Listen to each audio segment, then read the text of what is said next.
This is how I ended a match by the 10-minute mark on the popular 16-player map called All That Glitters in Beyond All Reason. I did it by being a very proactive air player and using everything I have learned so far. This is not a tutorial or a guide, as I am not skilled enough to make one yet, but it is an opportunity for you to learn from other players' mistakes. I will show you my viewpoint, the viewpoint of the air player from the opposing team, and the overall battle. If you are new to this game, I do have a basic gameplay guide which you can watch by using the link up here on the right and down in the description, where you will also find a link to the download page of this free, indie and incredibly well-made RTS game. In the next battle showcase there will be a much longer match, also ended by me as the air player, clips of which you just saw here. But let's go back to this one now. Since the Cortex faction is the default choice for an air player because of the superior bombers and Shuriken, which are the T1 Paralyzer Drones, the very first thing I do is to find an armada teammate from who I want to buy a T1 construction bot and notify them of this fact. I want that Khan bot because of 3 reasons. First, because it allows me to build cheaper wind turbines of the armada faction for energy generation. Second, because I can cherry pick which buildings and units to get from both factions. And third, to construct additional metal extractors without worrying about my constructor getting shot out of the sky if I used only an air T1 constructor. And while constructing metal extractors and energy production, I keep a constant eye on the wind speed indicator at the top of the UI, so I can pick the most optimal building. If wind looks like it's low, below 5 or 6, I go straight into a solar. If the wind picks up, I switch to constructing wind turbines. What I try to make sure to do when building wind turbines is to add at least a single space in between them, so that their potential destruction does not create an explosive chain reaction. This uses up more space, but prevents all my wind turbines exploding like dominoes the moment 2 get blown up near each other. This balancing act of energy production is tedious but very important to maximize the use of precious few starting resources. If wind turbines are most of my energy production, I prefer to be overproducing it a bit in case the wind speed drops as I'm constructing the air lab. And if we take a peek at the viewpoint of the opposing air player, we can see he's doing almost exactly the same thing, just without that starting solar. On my end, I choose to start with a fighter, air constructor and then a scout. Disable retreat option for air units being produced in this lab, as they won't live long enough to retreat from any battle anyway. And use the move, then patrol command to set a constant flight plan from the lab to the future air wall in the sky above my allies. The fighter is first, as I want to try and take down the enemy air scout or send it to try and take out the enemy air constructor. You can share your own build orders in the comments below and we can discuss them. What I prefer to do now is to use my extra energy to speed up the production of that first fighter, and as it turns out, this is exactly what my opponent does too. It might be better to go for an energy storage building, I am not sure.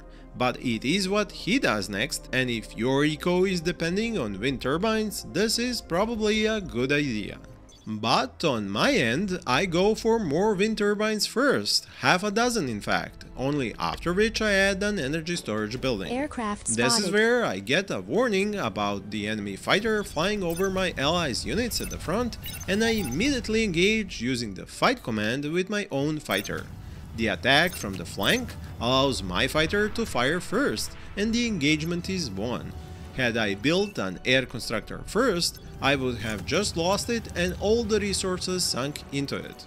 As you can see, my opponent has a similar plan, but he completed his energy storage first before adding more wind turbines to the build queue, but then paused it to construct an anti-air turret as he lost that first air engagement. A sensible precaution in my book. A bit later, he gets a visit from a tick from one of my team members, which manages to blow up one of his metal extractors. He does have a lot of energy saved up and can easily rebuild it, but it messes up his build order. The very first thing he uses his air constructor for is to build a construction turret to help with the build power bottleneck. Again, he has the resources for it, and additionally lets his commander finish it while sending his air constructor to build the 3 remaining metal extractors. I, on the other hand, receive my teammate's T1 bot constructor. You've received new units And pay him for it in metal, after which my first orders are building metal extractors. This is when I send my own scout to enemy bases. Instead of going for the construction turret, I send my air constructor for the mexes too, as I am almost out of metal.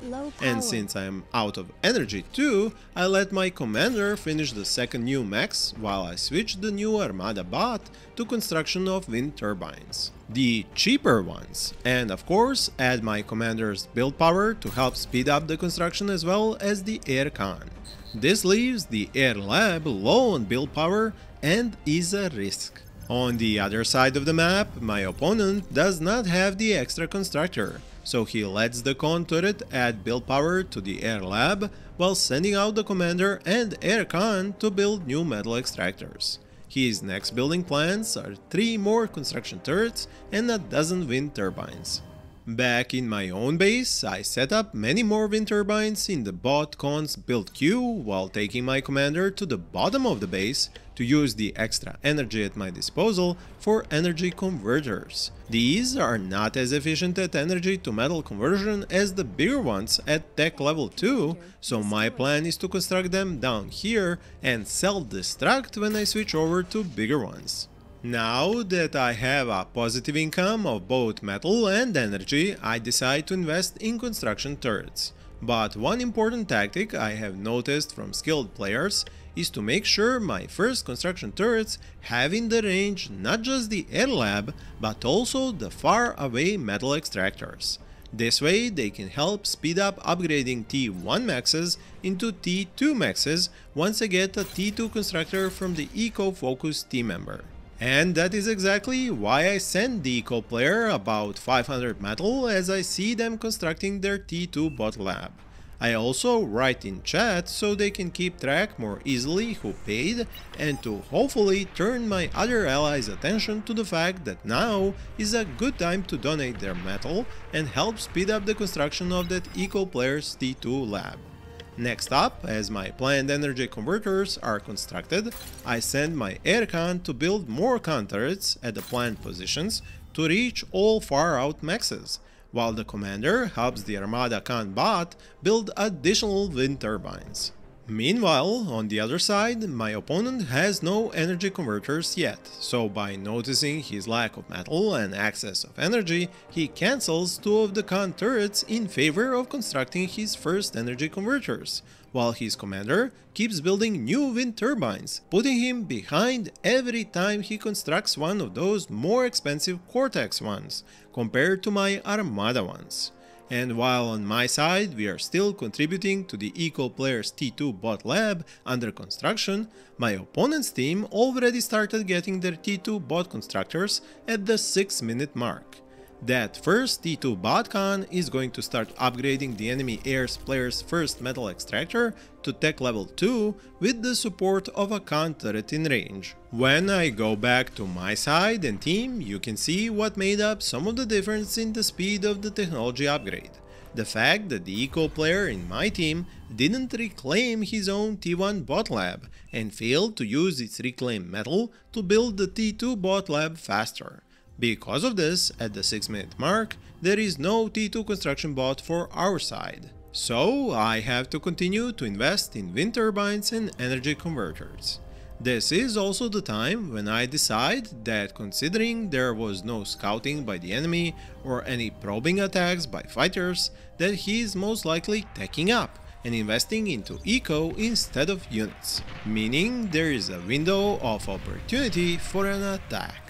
This is why, after grouping my fighters to one side of the map, I take them over the front line, and all the while repositioning them so I can form a line that will sweep across the enemy fighter wall and engage them piecemeal, shooting them down before they can swarm into a big formation.